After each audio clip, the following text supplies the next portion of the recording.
तावदियं प्रसूति समये दुर्वारशूलव्यथा नैरुच्यं तनुशोषणं मलमयी शय्या च सांवत्सरी एकस्वाभिन गर्भभारभरणक्लेशस्य यस्य क्षमा दातुं निष्कृतिमुन्नतो वितनयत्तस्यै जनन्यै नमः।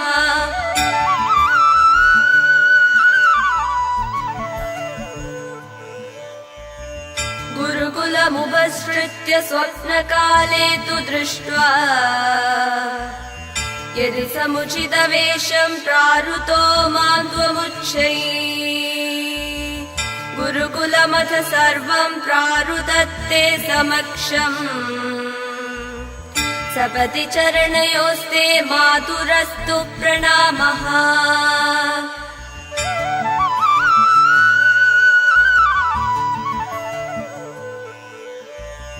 न दत्तं मातस्ते मरणसमये तोयमपि वा स्वधावानो दत्ता मरणदिवसे श्राद्धविधिना न जप्तो मातस्ते मरणसमये तारकमनो अकाले सम्प्राप्ते मयि कुरु दया मदरतुल्यम्।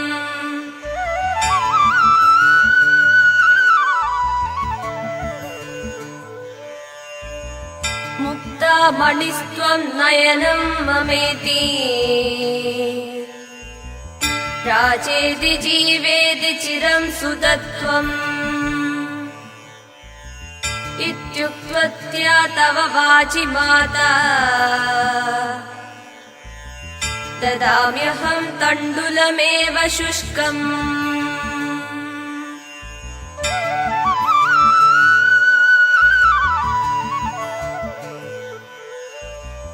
अम्बेदि तातेदि शिवेदि तस्मिन्